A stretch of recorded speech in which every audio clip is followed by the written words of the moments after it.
Happy Thursday, VIP team! Today I just want to talk a little bit about meal prepping, meal planning, and a couple of the items that I am obsessed with lately. When you are doing your meal plan, it's important to have a day where you can reevaluate it. I love Thursday, it's like midweek mindset. But what I also do on Thursdays is look at my meal plan. I look at it and think about how I want to end the week. Maybe it's been a week where you have followed what you had planned out for the week and you're like, this is great and this is how I want to continue the week. I am definitely on track. There are some weeks where you're going to feel like that. Some weeks where maybe you had to pivot. Maybe you had a child that was sick. Maybe you had a work emergency. Maybe you were just really tired of cooking. So you pivoted to some takeout, which is totally fine as well. I will typically buy my groceries twice a week. And I will buy them through Wednesday, and then I'll buy them Thursday through Sunday. That way, if I did have to pivot that week, I don't have a ton of extra groceries. And if I want to tweak my meal plan or change it a little bit, depending on the week, I allow myself the grace to do that. So think of Thursday as that day, not only to check in with your body and your mind, but also check in with your meal plan. We are so lucky in the Faster Way community because we are given the Faster Way meal plan. If you have not looked at that recently, I definitely encourage you to do so. You get it from Faster Way, it's in your app, and then in my newsletter, I send it to you every week. There's a category called meal planning. I include the regular meal plan and I include the vegan meal plan.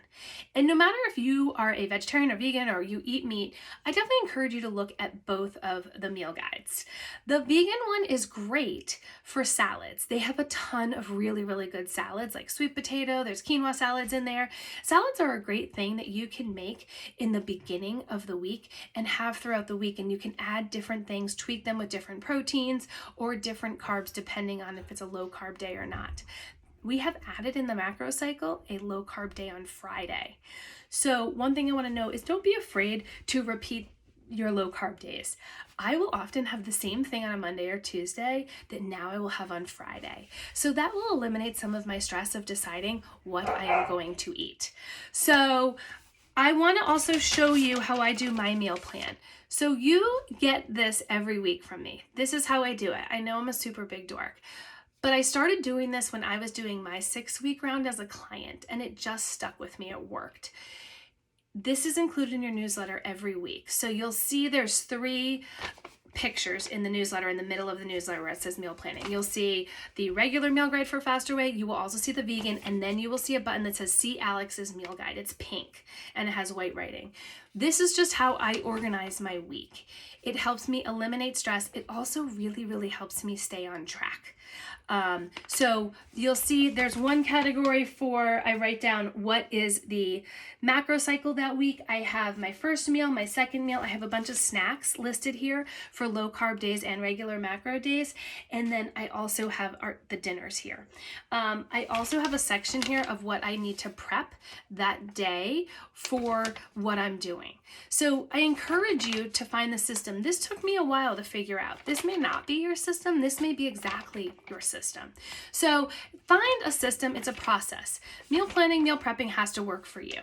It has to work for your family. It has to work for your lifestyle. So find something that works. But if you want some inspiration, look at it. I give you all of the recipes on here. I also post my menu on Instagram, but you guys already get this. You don't have to request that. You get my recipes, you get my meal plan, you get all this. I will also write down my meal plan on here. This is for dinners. And I post this somewhere where my family can see it. If I'm running late or, running around, my husband can see what is for dinner. My kids also see. I do get my kids buy-in when I do make the menu, ask if there's anything that they want. This also, again, holds me more accountable. If it's written down and I got the groceries, I know I'm more likely to make that meal and it'll keep me on track for healthy eating. A couple meal planning tips. What I do, I definitely always look at the Faster Way meal guide, and I will generally use some recipes from that week for inspiration that I'll use. Blue are the Faster Way recipes. Red is when I'm going out. So I do incorporate that, or incorporate takeout if you have a busy night, into your meal plan, and then, or if I'm going out to dinner or going to an event. So those are the boxes that I always fill out. Yellow are where I have recipes. This week I do have a recipe on there that you can see that is sort of a repurposed meal. Tomorrow I'm doing crockpot honey pulled pork. I'm going to do sandwiches on Monday, and then Tuesday I'm doing some yummy quesadillas with pineapple and barbecue sauce. So definitely look at that if you're feeling like you need some inspiration for a menu. Plan your menu around your schedule. I always am pulling out my schedule at the same time I am doing my menu to see how much time I have to cook, how much time I have to prep, and sort of where everyone's activities are going to be that night and what I am doing personally. If it's a really busy night, I will make something in advance, like a casserole or something that I can prep in advance, or I'll do a slow cooker meal. You know, I'm a huge fan of the slow cooker meals. Some of the items that I like to have recently that I really, really love are these cauliflower thins. I love them. They make one flavor that's everything but the bagel, and I had it this morning. You can have two of them. They are low carb. You can find them at regular grocery store, or Trader Joe's has them as well. They also have bigger ones that you could use as a crust for a thin crust pizza, which I think would be really, really good. I always, and I've shared this with you before, I always have taco seasoning in my house. This is sort of a last minute meal in case I need something or I have to pivot. A lot of the seasonings, if you look, they have added sugars. So if I have one that's homemade, I know it's ready to go. Siete brand is also a great brand to use. They have a taco seasoning. They also make all the gluten-free tortillas. They also make these tortilla chips, which are so good I could eat the whole bag. They have an enchilada sauce as well. So that's a really good clean product. Protein balls. I want to remind you, as we're coming up to Maycember, when it's going to be really, really busy, make some protein balls, pop these in your freezer. Put them in little snack bags. Your kids will like them, you will like them, your spouse will like them. They're good on the go. It'll prevent you from grabbing something else that you may, not want to eat. I always have, in terms of carbs in my house, I always have waffle fries. I love this brand. They make a sweet potato one too, so I'll do half of these, half of the sweet potato for my kids. They make a sweet potato tater tot that's really, really good too. I love the brown rice pasta from Trader Joe's. This is my favorite. I'm not a huge fan of the chickpea pasta. I feel like it tastes really mushy, especially if you're going to put this into a casserole. I definitely would use this brown rice pasta. I always also have microwavable rice. Huge fan of microwavable rice, and these packets of quinoa and brown rice. So those are always good to have last minute. When you're cooking this season, think of using spices in a different way. Trader Joe's has some great spices. I showed you the taco seasoning. Trader Joe's has a ranch seasoning that is really good. You can put on shrimp, you can put on chicken, you can put on roasted vegetables, really anything. I have also been a huge fan of Frank's hot sauce. I have the buffalo chicken shredded recipe for this, but even putting this on just a little dabble just a little bit on your eggs, or on your protein that you're doing, or even in some black beans or chickpeas, that would be really, really good. Salad kits. Salad kits are so easy to do. Sometimes for a burger and a bowl on a Monday night, I will get there's a vegan ranch salad mix from Trader Joe's that I will get because it's dairy free, and I will just put a burger or burger meat on top of there. So salad mixes are a great way to go. Lastly, two containers that I love is I will prep a vegetable and a fruit on a Sunday night, and I will put it in these containers. So it's 3 different sections. So I will generally put raspberries, strawberries, blackberries, and then for vegetables, I will do peppers, cucumbers, celery, carrots, whatever I have. Those will generally last. This is great as a side dish when you're serving dinner, if you don't feel like, taking out the pots to make broccoli or green beans or roast vegetables. These are also really great to grab on the go.